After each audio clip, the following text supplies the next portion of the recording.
Good evening, everyone. My name is Eric Eickhoff, and I serve as the Associate Director for Alumni Relations at John Carroll University. Thank you for joining us this evening for our next installment of A.C.E.S, the Alumni Continuing Education Series. A.C.E.S was established in the spring of 2013 by the Office of Alumni Relations in the spirit of lifelong learning.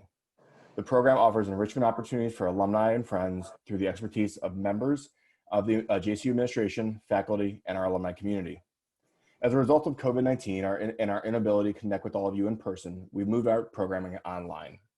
Over the past 7 months, we've heard from experts on ethics and leadership, the political and economic impact of COVID-19, racial equality and social justice, space exploration, and the women's suffrage movement, just to name a few.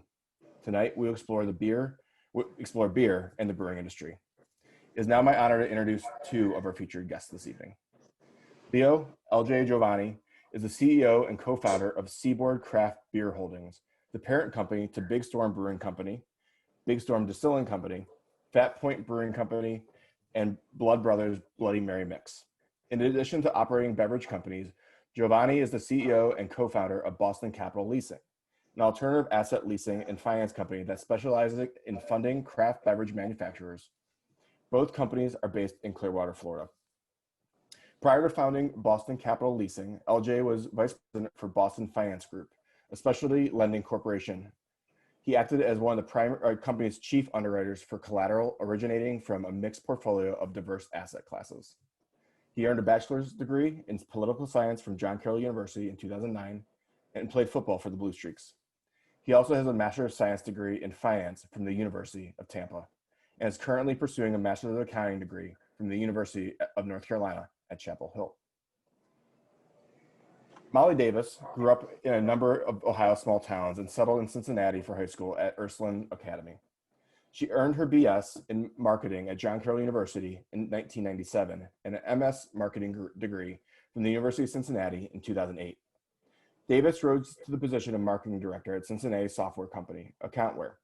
After 8 years marketing software, she shifted to marketing real estate for 3 years. She has taught intro to marketing courses at several Cincinnati area community colleges.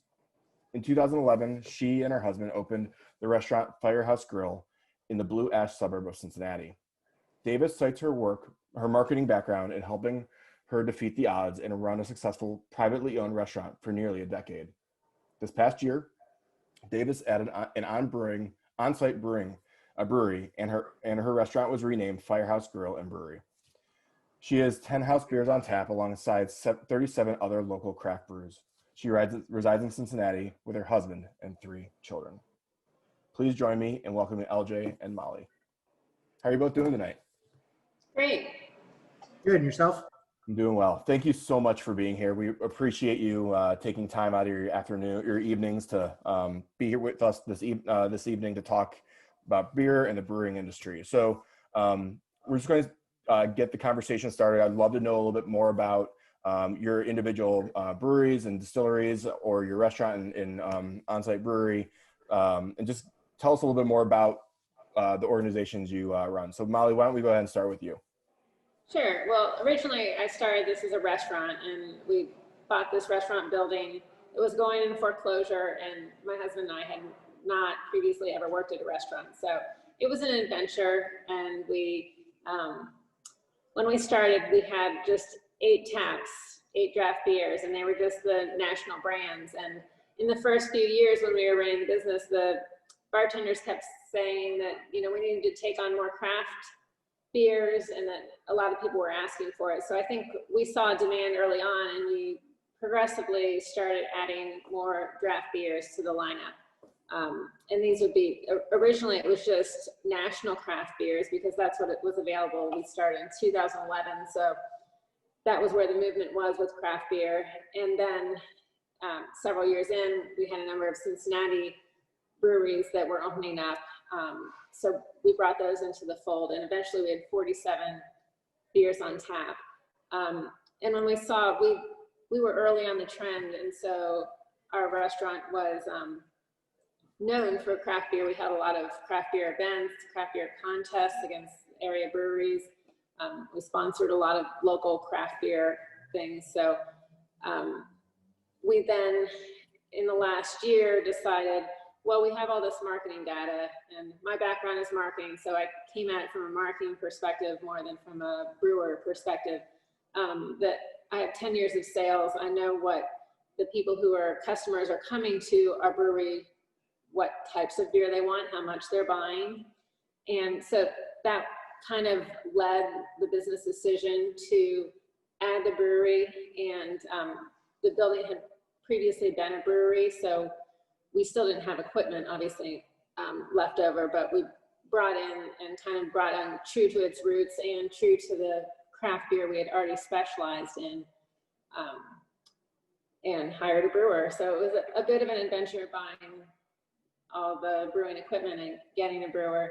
But I guess my perspective in it was knowing what types of beer people were buying currently in our customer base. We know our customer base, and we knew we just wanted to, well, legally we were restricted to, we could not distribute because of the licensing laws, because we already had a restaurant distribution license. We could only be, only distribute within our premises. So that's, you know, a limitation, but I don't think I would have taken on seeing what other breweries have gone through with distribution. So we're just a brew pub, and we focus in on, you know, classically trained. We have a classically trained brewer, so he does specimen beers. We sell a lot of the lighter beers, but we have 10 on tap, so there is a range. Thanks, Molly. That's a great synopsis of how you got into the industry and how your restaurant's changed into a brew pub. So thank you. LJ, why don't you go ahead and share a little bit more about Big Storm?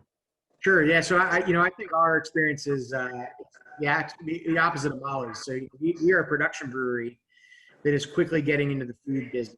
In the 2021, even to our, you know, what operating system and accounting we use, you know, we're going to be pretty heavy in on-premise consumption. Well, we obviously have, you can see behind me, as an image of our production facility, and that's great. That's how we started. But, you know, we're really going to on-premise like Molly's doing, and she's right. It's listen, there's no better side of that coin.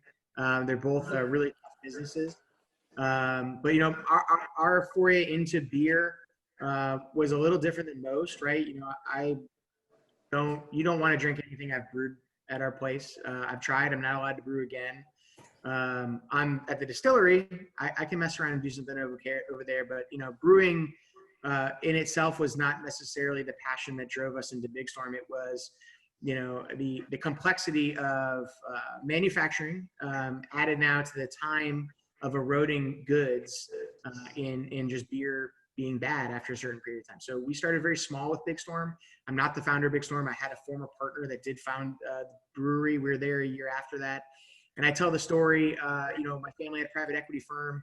And after, like every young junior associate that thinks that they should get their deals funded, the last deal that didn't get funded, I threatened to quit, and that's it, I'm out. And my dad looks at me and says, what are you going to do with your life? And so I don't know, I'm either going to go buy some Dairy Queen franchises or I'm going to start a brewery. And his response was, you know nothing about beer. I'm like, well, you knew nothing about half the stuff we do. I'll figure it out.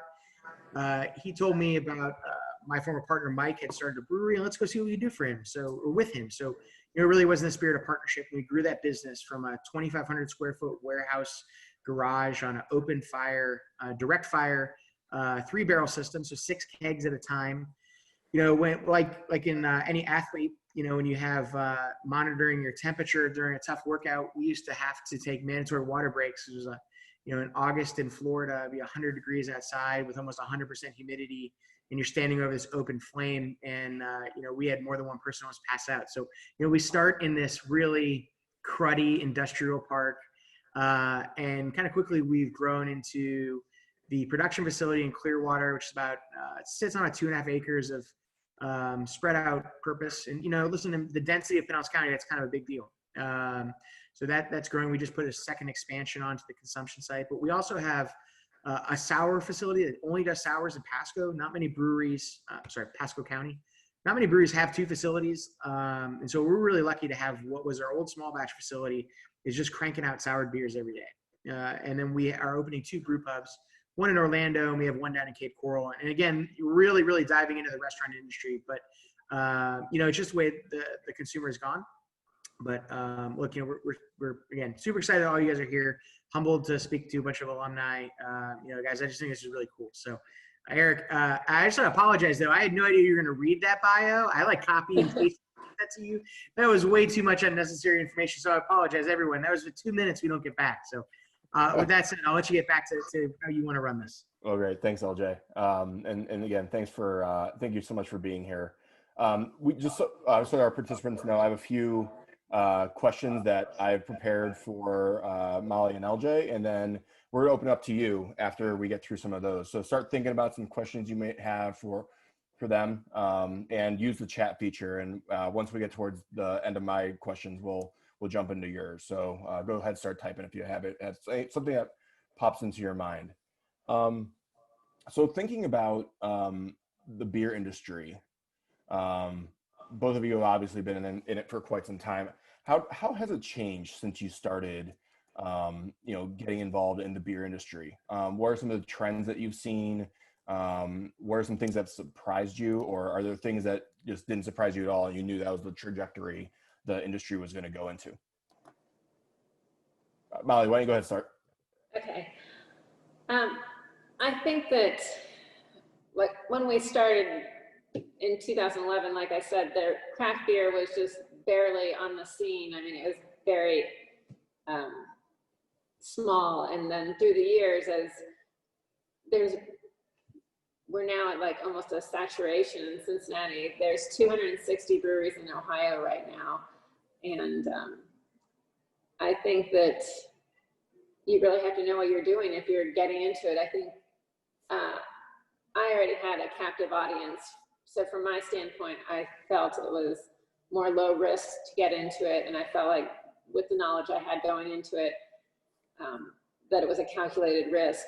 But I think for somebody getting into it today with the amount of market saturation, it's tough to break in, especially if you're going to distribute, getting that shelf space. I can't imagine how you break through when I know that some of the original craft breweries in Cincinnati, there were two very strong big ones that came on early on and got such a big part of the market. And even their salespeople now say, there's just so many that we used to have the big name. We could come in and, get those taps or get that shelf space at the grocery store. And it's not the case anymore because there's just so much noise in the industry, and breaking through, I think right now, is difficult. I mean, we just started in February, but given that we're self-contained unit, I think it's a little bit of a different story from my perspective, and why I thought it was a good risk to take. And I wasn't financing it. We already had, I had funds from the current business that I was able to bring this on. I'm glad I didn't have a huge loan payment because, 1 month later, everything shut down. So I think there is a lot to be learned from what's going on right now. And we've started to see some in Ohio, some closures of some of the microbrews. And I think that is sad, but I think there is going to be a saturation point. What about you, LJ? Yeah. So I started the industry from a private equity venture capital background, like a traditional Wall Street trading background. And so, the beginning, it really was mom and pop operators. And I say beginning, from my experience, my beginning, this was only 7 years ago, right? In that time, though, the explosion has been so exponential that it used to be, here's what I say now, is that good beer's not enough, right? Good beer without a competent leadership team across the spectrum. So again, in my case, finance, operations, I think I do those two things adequately. I would never brew the beer. We have a great brewing team, and when they tell me they need something and they want to do something, I'll go find the money to make it happen, right? I trust them and believe in them, and so a lot of people I see unfortunately haven't learned that. And so where I think we're going, or I guess what the surprise would be, is the growth has still continued. I kind of thought we would have capped out here. To Molly's point about, production beer and producing beer outside of the brew pub setting in a more traditional just manufacturer, we actually launched distribution with the Anheuser-Busch House in Cincinnati, like 2 months before COVID started. And fortunately for us, we have a great relationship with the distributor. So it really didn't matter to us. We all knew what was happening. Once the slowdown happened, no one was upset with each other. But I can tell you that the patience level won't be there much longer. Now that things are open again, it'll go back to the problems. My beer's not good enough. My beer's this. Beer's not that. But that brings me back to where I think the surprise I still have is, even with the saturation, even with places opening and closing, is I'm still shocked at the regionalism of styles. So, being on the west coast of Florida, we get a lot of Midwesterners as opposed to, New Englanders. And, we've had in the middle of August, listen, I don't want to be here in the middle of August. I don't want to be drinking our beer in the middle of August, okay? We get people from the Midwest coming down on summer vacation that ask for an imperial stout or, a brown or something that I would have always associated with traditional fall and winter time in the Great Lakes region, right? And then contrast that with New England. It really is, their thick, viscous IPAs, and you go out west, it's still the West Coast IPA. As craft beer becomes less about craft beer and just local beer or small batch beer, I'm still very surprised that hasn't really changed much. Regional consumption and style is still what it's always been.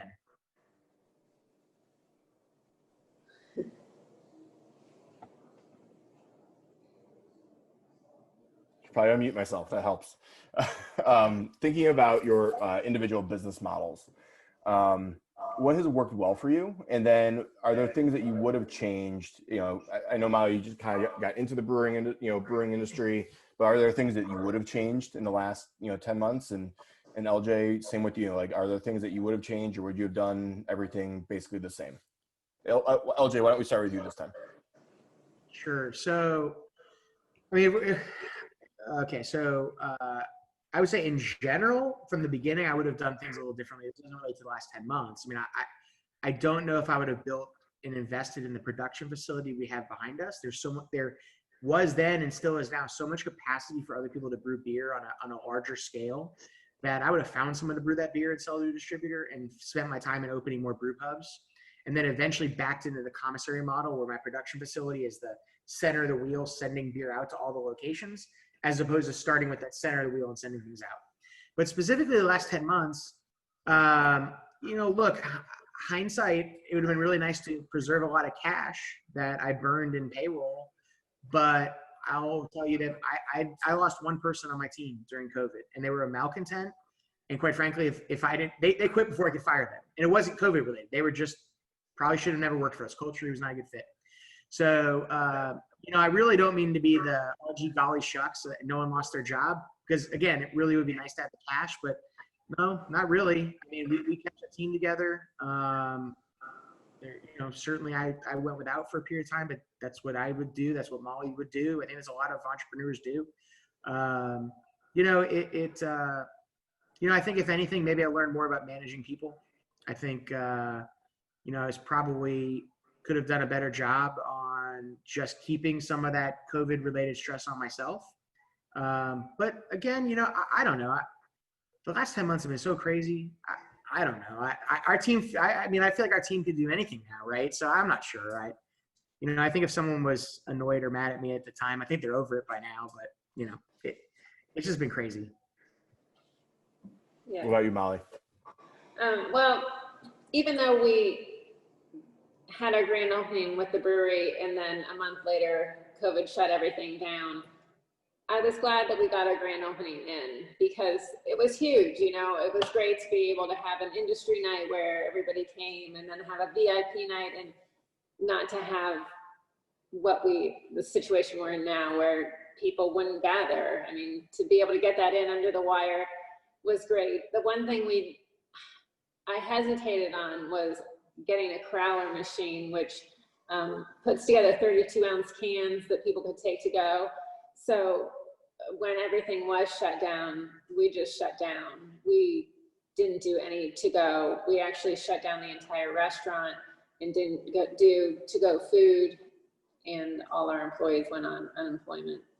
But I don't know, hindsight's 2020, so we have one now, but what we did was I got a hold of somebody that had gone to my high school, and she runs a soup kitchen in town, so she used our facility, the restaurant, to prepare meals for the Cincinnati public school kids for 2.5 months while we were shut down. So at least some good came out of it. But as far as what I could have done looking backwards, I don't know much more than getting beer to go earlier. Awesome. Well, thank you both for that. I have actually, I think we have our third guest is joining us now too. Luis is from Del Cielo Brewing Company out in Martinez, California. And we're glad that you were able to join us, Luis. How are you doing today? Good. Sorry, guys. We have a glycol leak, so we're trying to figure out how to stop that at the same time that we're cold crushing a couple of beers. Well, Yeah. Thanks so much for joining us. I totally, completely understand and appreciate you taking a couple moments tonight. So, Luis got Masters of Business at John Carroll, and Luis, tell us a little bit about the Brewing Company real quick, and then we'll kind of get back into some of the other questions we have. Perfect. Yeah. So my background, I was born in Colombia. Then I went to Ohio to do my MBA at John Carroll University. I stayed there for like 4 or 5 years, worked for a private equity company, then moved to California. I was a finance director for a couple companies here in the Bay Area. And then decided like, oh, maybe this is not my thing. I just wanna, I started home brewing at the same time. So I brew for like 4 years before I decided, okay, this is something that I want to do. The thing, it just went from home brewing all the way to looking for a location, working on a business plan. Luckily, we did that a couple of times at John Carroll University, so that helped pretty much. I was able to get some of the friends of friends, being able to get some like investors to get into the brewery. And then, yeah, we just opened in 2.5 years, in May 2000, I don't even know what year are we, 2018, I think, May 2018. So yeah, it's been great. It definitely helped getting the finance background to be able to run your own business. Yeah. So the question I had just posed was, if you're looking back on when you started the brewery at the Brewing Company, are there things that you would have changed, or are you pretty happy with the direction and trajectory of the Brewing Company so far? I'm pretty happy with everything that we've done from the branding perspective, marketing perspective, and everything. We have a couple hiccups opening because our contract that we have with, I guess, our lease that we have with our landlord, we needed 400 amps to be able to run all our equipment. Just without getting into too many details, like the building, it says that it have 800 amps. So we're like, oh, okay, so that works. And then we went and signed the lease and find out that the switchgear that we have, it was mislabeled. So we went through 6 months of delay, ready to brew. We couldn't brew for like 6 months, and everything was done. Just waiting for the landlord to upgrade the panel. He didn't want to pay for it, so we ended up like suing him. So that's when he decided, okay, maybe this is time for me to change it. So unfortunately, everything went well. The only issue that we have was the electric issue that we have. Besides that, I think because a lot of you guys are on the MBA or part of the business school too, I think just having that background, it helps a lot too. Yeah. Great. Thanks, Luis. Obviously, this has been an incredibly challenging year for a lot of reasons. I know every organization has been touched by COVID in one way, shape, or form. Luis, when we talked about earlier this week, you had shared some of the issues that you've been having with all the wildfires. I would love for the three of you to talk about how COVID has impacted your organization, your company, or the wildfires that have impacted you, and then how you have adapted, or any stories that you have about things that you've done differently, or helped with the community during this time. So Molly, why don't we go ahead and start with you, and then we'll go to LJ and Luis.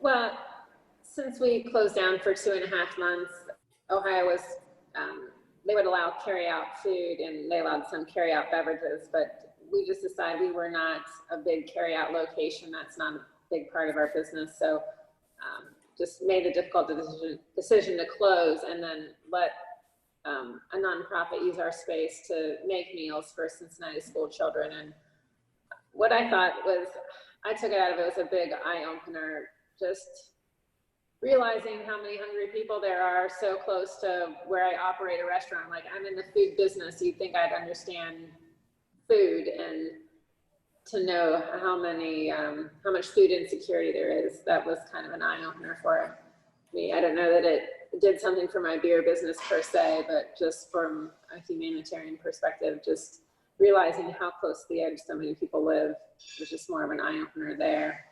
And wanting to take care of our employees was another huge thing that weighed on me during that time, just making sure that there's families with young children. I mean, I was at home homeschooling mine, and then having the burden of what do we do with all the extra food? We were getting ready right when we closed. It was going to be March Madness was starting on a selection Sunday, and St. Patty's Day was that following Tuesday, and that's the biggest weekend for the restaurant of the whole year, is that week. And we just never imagined, there's no way they're going to cancel March Madness. They like didn't even enter in, put in this huge food order, and we're sitting on $30,000 worth of food, and we're closing.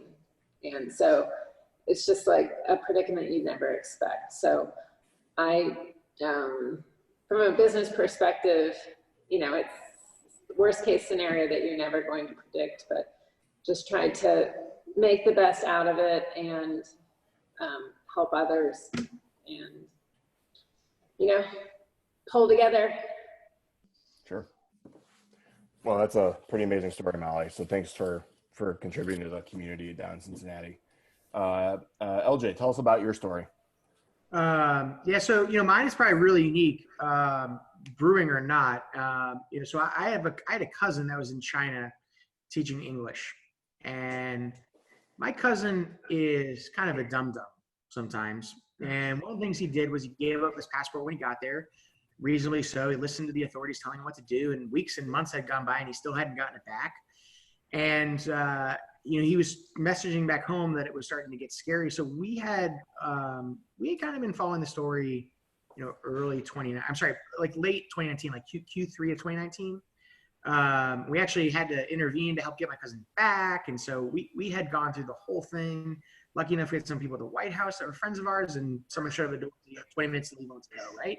So we've been a little more acutely aware of what could potentially happen. And we were just very lucky that with that knowledge, we had started setting some cash aside.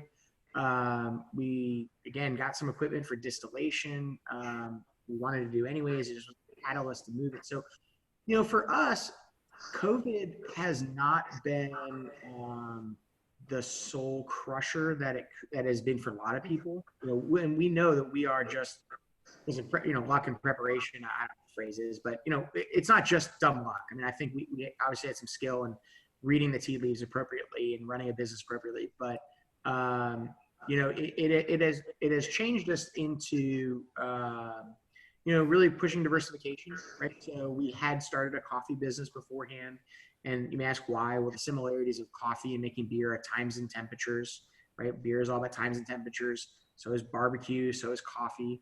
And so, we really, 2021, we're going to be pushing that forward and more fastward. Same with an ice cream company. We had started and kind of pulled back. And so really, we want to find some alternative revenue streams that insulate the brand a little bit just from the core business. But the biggest thing for us with COVID in 2020 was the unintended consequence of finally being able to get our distillation license. So in Florida, the state laws are that because we have a consumption and tasting room in the front, we could not manufacture distilled spirits and even in a separate building. It was a violation of the 3-tier system. And so, and if anyone wants to know what the 3-tier system is, I can explain that later, but that's, you probably already know it, and I don't want to waste your time. Well, the state came to us and begged us to make sanitizer for the state, for our county. And, obviously we gladly do anything. We're good for the trees, but also had to make some business sense. And the compromise was reached very quickly was, listen, allow us to make distilled spirits now or when this is done, and we'll start working right away. And, kind of a little insanity. An inspector walked in, and within 5 minutes we were licensed. I actually was a little concerned on the safety, but she didn't care. So, we moved on. But yeah, listen, it hasn't been a totally bad thing. It's been a tough year, but, I think Molly and anyone in the industry would tell you, I think if you're still alive right now, at least you're fighting. And I think that's all that really matters is just, keeping payroll paid, the rent paid, and living the fights of tomorrow. So. One quick follow-up, LJ. I know we had talked briefly about the hand sanitizer that you have started making too. How did that come about? Because I know you donated some to John Carroll for our COVID response. Yeah. So again, the state had known that we had equipment. We wanted to get licensed. They wouldn't license us because of the 3-tier violations, which they could have at any point in time just said, we're going to do this differently. It was a state bureaucracy, not even a state law. And they came to us and asked us to make product for them because they had seen another brewery making hand sanitizer. To which I explained, breweries do not have the capability to make the ethanol that is sanitizer. We can take our cleaning chemicals, ISO, which is the short term for the entire chemical, and blend that up and package that. And you can use that, but that's all you're just cannibalizing the cleaning products that we need to clean the place and sanitize. So, with after a little education, they rushed to help us get license. And, at one point, we were making more sanitizer than Purell. Now, listen, in fairness, we don't have a gel base to our product, but that's the truth. We were putting out more gallons per day than they were. Every Outback in the country, at one point, every Bloomin' Brands restaurant was using our product. Since then, Ecolab's come in and swapped out product. They have a contract to buy from Ecolab's first and foremost. Legoland, Disney, a bunch of other places. And again, really, that's all that allowed us to do was to buy some more equipment for the distillery, which was great, okay, but also keep everyone employed. So you had that bartender that was making X dollars an hour from us in tips, wasn't very happy that he was doing manual labor for just $12 an hour, but at least rent was getting paid. Sure. Thanks, LJ. And Luis, tell us about your story. I know it, like when we had talked earlier this week, the wildfires obviously have been impactful, but also I know COVID is, it impacts everyone. All right. Yeah. I guess we kind of moved from, so before COVID, we were probably like 70% kegs, 30% cans. So we were doing a lot of, so probably 60% of our business is wholesale. We distribute all over the Bay Area. We have, I don't know, like 200 accounts where we distribute different kegs or cans. That includes restaurants, bars, and liquor stores. So when we start getting, that was probably like January, February, we knew that something was going to be happening coming this way. So we kind of prepared, like, we're probably working on like 3 labels per week. Before COVID, we have like around 12 labels. Right now we have like 40 different labels. So we have like 40 different beers that we can and keg. So that was our response. That was our kind of our reaction to when they start shutting down everything. We start canning more. we moved everything to online. So we were not able to have people inside, but we kind of took like 3 parking lots and then in front of our building, and then people will come drive in, you open your truck, show your ID, and then we'll put the beer on your truck, on your trunk. We probably, yeah, that was super busy the first couple months. People supporting us, all the liquor stores that we are in. We are on like 2 or 3, not super major supermarkets, but small ones. We don't want to go into like, I know that, what is a big, I don't remember what's a big supermarket in Oregon, in Ohio. I know that there's like Dave's and another one. So we're a couple over here, but they're not that big. So our biggest thing was to start like canning a lot. We were able to keep some of our sales guys, some of the taproom people, and our production team, because we were canning like every Monday, like I don't know, like 500, 600 cases a week, just to distribute on our accounts. So definitely sales drop a little bit. I would say like once COVID hit, probably like around like March or April, we saw like a drop of like 25%, 30%. Then our sales kind of ramp up to the same level that we had before. But because we're doing a lot of more wholesale, definitely our profit dropped. Because we used to do half of our business in our tap room. So now we're doing only like 30% on our tap room. The rest is just wholesale. So definitely your profit is going to drop. So that's kind of one of the main things that is being not hurting us, but is complicated because our business model was more for consumption in the tap room, where you just pay like $6-7 for a beer instead of $20 for a 4-pack when you take it home, or if you sell wholesale, you're making less money on that. Yeah. Thanks, Luis. So one of the questions a number of people have in the chat is, what is the favorite beer that you brew, and then why is it your favorite? What draws you to that beer? So Luis, we'll start with you, then Molly and LJ. I like pale ales. Definitely pale ales are my favorite one, just because I enjoy the beer flavor, and I want to have like 2 or 3 or 4 beers without getting drunk. So we do one is our hazy pale ale, which is called Mental Haze. We brew that beer all the time. Like we always have it on stock. And then we just this is what I was just drinking right now. It's called Brewers Playlist. It's pretty much like if you use Spotify. This is like our. A lot of the beers that we do is IPAs and hoppy beers. We have some sours and we have some gozas too.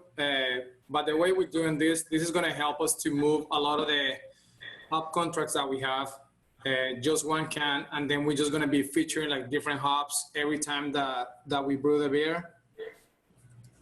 So it's basically our favorite hops that we have that we're going to be canning and having for wholesale. But definitely, if I want to have a beer, I'm sitting with my friends, I'll definitely go for a pale ale. Or a pale ales are pretty much dry hop as IPAs. Yeah. Great. Molly, what about you? I think our Abe's Amber is probably the one I'm most excited about, just because before we started into this, and we're looking at the numbers, the number 1 selling beer out of the 47 we had on tap was an amber, and then the number 2 beer was another amber. And so when we came up with our group of beers, we put forth this amber, and it's got a little bit of a sweetness to it, but it's a little more body to it than your Bud Light drinker. So it's kind of like I'd say the entry level craft beer as far as like a blonde or an amber. And within, a couple weeks of running, we got that in first position. We went above these top sellers that had been going for years at the top of our list. So I was very proud that we beat out our number 1 and number 2 with our own amber, and it's just a really smooth, clean, light beer, but it's just the perfect one for somebody getting into a craft beer. Great. Thanks, Molly. And what about you, LJ? So we brew a lot of beer throughout the year. As I said earlier, our sour facility is blending up different cultures and adding fruits to them on the weekly basis. We have a production facility where we brew our own beer and other people, and as well as a small batch facility. But there really are 3 beers that I'm super proud of, and really for the same things mentioned before, right? So those who think that we drink a lot being in the brewing industry, I can tell you I probably have a beer on Friday and that's about it. You're around it all week. Someone asks me, so my favorite beer is a single malt Scotch. You're just with it every single day. But for the exact same reason earlier mentioned, we have a key lime candy that we're rebranding, Sunshine Key Lime. It's 4%. You can drink it all day. You can be social and have a few on the issue. Our Oktoberfest won Best Beer in Florida a few years ago, and probably would win again if we just submitted it. But once you win that medal in that contest, what's the point, right? So, we haven't, we don't submit that anymore. We brew that every year. It's a phenomenal beer. We're super proud of that. And we have one that's taken us a few years to get to. We call it the Belgian Quintuple. Hurricane category series, Big Storm Brewery, category 1, 2, 3, 4, 5. The Belgian Quintuple. It's a made-up category. It's not a thing, but we 2 different ferments using champagne yeast and Chardonnay barrels, and you really get this dry Chardonnay flavor out of a 17.5% beer. So it's a remarkably complex beverage. And for it to be a beer and not categorized as anything else, it's not easy, but it's taken us 5 or 6 years in trial and error. And I think most consumers really enjoy it, right? But we serve it in 5-ounce pours. But we finally got it to where we've actually tried to get it for years. So the interesting thing will be, do the consumers like what we tried to do? They may prefer what we did in the past, but really proud of all 3 of those beers. Great. Well, thank you for sharing that. A question that just came in. I don't know if you all are familiar with Platform Brewery. It's here in Cleveland. From what I understand, they sold their production line to InBev and Anheuser-Busch. Do you all see that being a trend where some of the smaller breweries will sell out to some of the larger macro brews? Or do you think that's just a one-off kind of thing that might be happening with Platform alone? I have a unique insight on this. Sure. I if you don't mind me jumping in, you guys. Go So I own a piece of a brewery out in Los Angeles that sold the Canarchy. It was called Three Weavers. And, Lynn, a phenomenal businesswoman who took risks in the brewing industry. And I believe her 100% in her story. She did it to show her 3 daughters that women can do anything. And, when it got a little tough out there, she decided to sell the business with very little cash up front, but I think it was the security of getting out from whatever she was under in loans and obligations. And listen, to each their own, right? How people want to run their capital stack of their business. I don't think so. My point, but with that being said, she's one of 10 in that collective, and I don't see them buying anyone else. They'll certainly take businesses that are failing, but I don't see them actively seeking out a lot of other people. And same thing with Anheuser-Busch and Miller Coors, the big guys, right? I think the idea of building a brewery and one day getting bought out is come and gone. Private equity is hiding from the space right now. They want nothing to do with the space. Margins aren't big enough. And on any given day, the lowest common denominator is the bar manager at the place around the corner who may or may not like your sales manager or your sales rep for something they did 10 years ago, and Jimmy knows Steven, and it's just actually a really complex business. And so, no, I don't think people are going to be selling anymore. I think Platform probably got in as a response to just regionalism of control and influence of their distributorships, because they have great beer, great marketing, all the above. But when Rheingeist, got summarily rejected for, I'm not sure everyone knows, but for basically finding out that they were buying their own beer on the shelf and putting it back in a tap room. And so AB couldn't trust their numbers. I think they really needed and wanted to do something in Ohio. And so it was Platform, right? But look, we've always talked about it, our team, if it ever happened, that's great. But, you know, I think I have a better opportunity of growing a couple inches taller than getting bought by AB. And it's just, they don't now just exert pressure, use your distribution network and try to crush people. But honestly, I don't even think they have to do that anymore. Not even just COVID. 2021 was going to be a tough year for so many people anyways. And so combine that with COVID, they can just sit back and kind of let nature figure it out. Luis, there was a question specifically for you. It sounds like someone knows your beer pretty well. Is there any chance you will barrel age the Noche Negra? Oh, yeah. Actually, we have a conditioning right now. We might start bottling probably next month. Yeah, who's that? Who's been drinking Noche Negra in Ohio? Let's see if I can scroll back and find. Yeah, so Noche Negra is our Colson. Noche Negra is our imperial style. I think it's like 10.5. And then we we age the beer into rye whiskey barrels for around 6 months. And we get the barrels from some friends that they have a distillery. And it's 5 miles from here. So we got some barrels from them 2 years ago. Actually, we got some barrels from them even before we opened.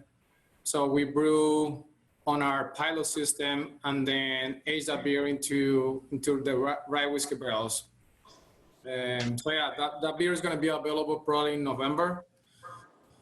We normally do around only 500 bottles. It's super small production.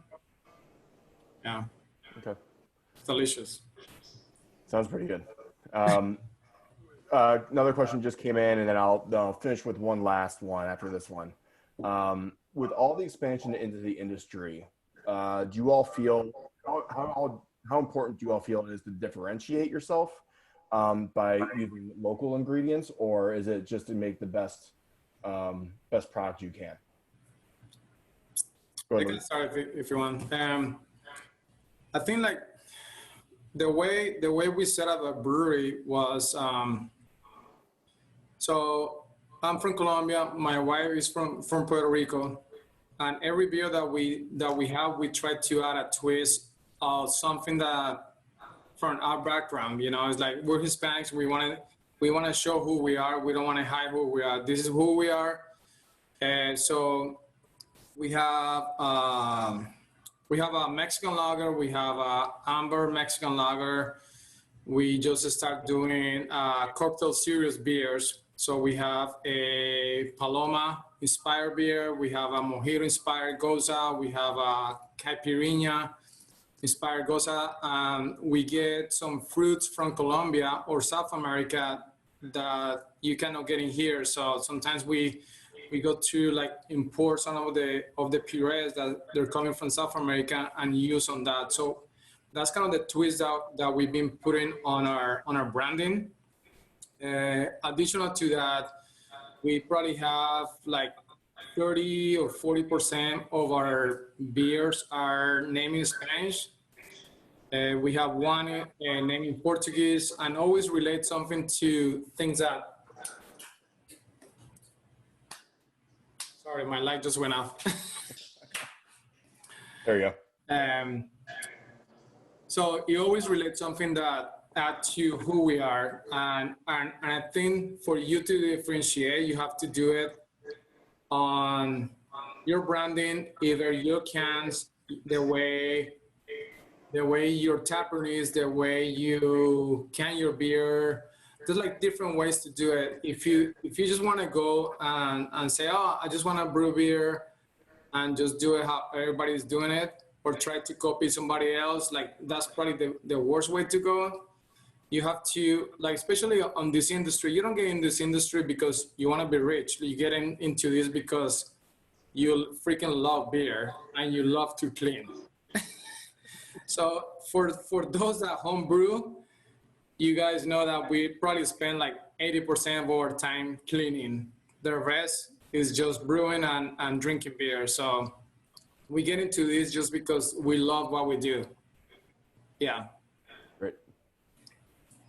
Molly, LJ, other thoughts about differentiation? I think it's a differentiation is like the most important thing right now. If you were coming out with a new brewery, just because the market is saturated, and how you're going to stand out among all the noise, I agree. It's the most important thing. And I think if I had the secret, I'd be doing it, you know, doing it from my corner of the world. But yeah, I think that is the important question here.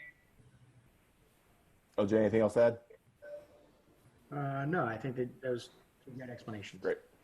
So the last question I have, and then we'll call it a night. I think it's always awesome to talk about how John Carroll has impacted you and your career. So is there something that you can reflect back on with John Carroll that kind of helped you in your career path? Whether that be a professor, a concept, or just some of the relationships you might have built. We'd love to know how John Carroll has impacted you all as individuals. So Molly, why don't we go ahead and start with you? Okay, I think I went to the marketing program, and I just loved how strong the business school was at John Carroll and preparing me. And I think I did two, they were kind of group independent studies, but one was run by James Martin, and it was a Pizza Hut called More Than a Meal competition. And so we had to put together a marketing plan with a group, I think there were about 12 of us. And it was probably the most real world application of all the classes we've had, kind of put it all together. And then we went to a competition in Akron, and to see what everybody else had done with the same thing, and what, you know, it's really what you're vying for in the real world is who can come up with something better. So I thought that was pretty fundamental to just putting out and what you're dealing with, coming up with a business and all the different competition you have to fight on the different angles.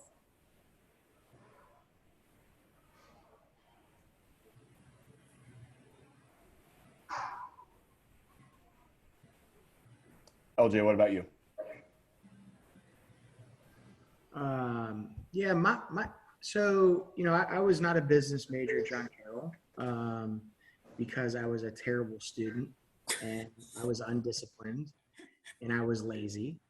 And with all that being said, this safety net that I was given as a student to kind of figure that out by my senior year made all the world's difference, right? So I was on the football team, and I got hurt a few times, and there's nothing you can do about that. But I tell the story that coming back into my senior year to try to play again after tearing both shoulders pretty bad, I didn't really give it my go. I didn't really try. I just kind of expected it to happen. And that was my first big boy experience of consequences, right? I came in, I was not going to play. And then subsequently, the irony is I ended up tearing my knee like 5 days into coming back. So it all really didn't matter, except for the first time in my life, I think I'd say I experienced failure in a way that really stuck with me.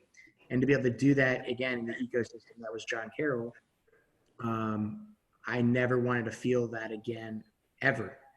And so, you know, I think without that experience, I don't know what I'd be doing today, but I can tell you, you know, I wouldn't have gone on and get a master's in finance and getting a master's in accounting. I wouldn't do what we're doing if not for everything but the classroom, and if not for the way in which the style of the lesson that is the Jesuit education model.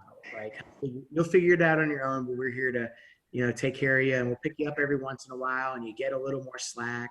You know, look at my sister; she went to a Benedictine monk school up in New Hampshire, and you know they might as well have beat these 21-year-olds with a ruler and slapped them on the hand when they messed up, and that clearly wasn't our experience at Carroll, right? You know, if you got treated like an adult, even though we clearly weren't adults, and you know, I vividly remember conversations with professors that not more than maybe a year out into the real world, I realized, oh my God, you were 100% right. Thank you so much. I think I blew up Professor Scavone and Professor and Larry Schwab's email dozens of times afterwards, just saying, thank you for the lesson. I was too stupid and arrogant to get it then, but I totally get it now. So I don't know if that's the answer you're looking for, but truthfully, it wasn't the classroom that was a great my answer. life. It was everything else there, you know. Well, I think that's one of the great things about Carroll is not just always in the classroom where people have impactful life lessons. So, Luis, tell us about your experience at Carroll and how it helped shape your career. Oh man, I just love John Carroll. Like I have so much fun over there. So I'm gonna give you the long story, of the long answer. And just because I got here late, so you guys gonna have to stick with me. So when I moved from Colombia to the U.S., in Colombia, all you drink is lagers and pilsners. So we were not exposed to, I was not exposed to all the different craft beer that is in the U.S. So when I got to Ohio and I started the MBA, I just got a nice group of friends. And then I think we were doing like every Thursday, we'll go to different places around there. And then one day I tried 90 minutes from Dogfish. And this was, so just imagine this was 2006. So 2006 and 90 minutes Dogfish. I never tried an IPA before I got to the US. I'm like, oh shit, I just waste 30 years of my life drinking crappy beer. So from there, everything went like crazy exponential. I just wanted to go to every single brewery, every single bar, just try like different things. So every time that we were going to getting together with our friends, I'll bring like 2 or 3 6-packs, but every 6-pack have like a different beer. And then I'll sit there and taste it with my friends, and it's like, oh, let's talk about this beer. It's like, no, I don't want to talk about this beer. Let's just drink it. I'm like, yeah, but tell me just like, what do you get? Like, what do you taste? What do you like? What do you hate? So I was kind of the annoying beer nerd that it will show up to every party with like 3-4 packs of 18 different beers. So that's kind of the impact that I have coming from Colombia to the US and start tasting like different beers. One big impact that I had was I think Waxon, economic. Eric was the economic professor. Is it Waxon? I think so. So. Oh, Welke? Andy Welke? I don't think so. Like African American, nice guy. He played. I play racquetball, so we play racquetball almost like 2 or 3 times Okay. at lunch. Oh, is it Walter Simmons? Yeah, Simmons. There we go. Yeah. So if you ever see him, tell him that Luis say hi. I'll do that. So yeah, we play racquetball like twice a week at lunch. So my major from my college is in economics. So we just connect super good, and we're always talking about economics and the whole thing. So that was kind of fun. So he had a big impact on the way I kind of went from my MBA. I wanted to do more like finance, so he always recommended me like the specific classes to take. He recommended me to an internship that for the private equity. I just ended up working with them for like 5 years. So yeah, I wish I can be more in Ohio, but my sister and my nephew and my niece that live there, but it's too cold, man. I don't. Come on, I'm from Colombia. I cannot be there. Well, thank you, all 3 of you. Thank you so much for being with us tonight. I truly appreciate your willingness to be with us and share your experiences. It really was awesome to learn from you and hear your stories and how John Carroll has impacted your lives and your businesses. So thank you so much.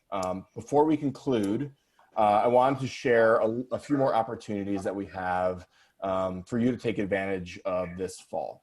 So on Wednesday, October 14th, we are incredibly fortunate to have with us Jill Kobus Johnson, John Carroll Ambassador and wife of President Michael Johnson, to discuss the importance of professional reinvention and resiliency.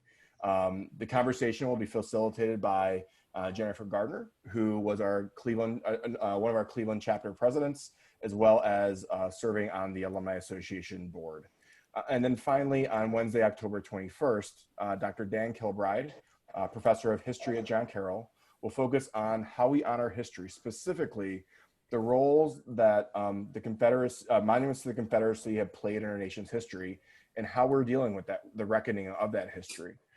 More information on these programs, and including recordings of all of our previous programs, can be available and found on our website. All of these programs are free, and you can register at jcu.edu/alumni, or you can also follow us on social media at JCU Alumni on Twitter and Instagram. Thank you again. Take care, be well, be safe, and have a wonderful evening. Thanks for joining us.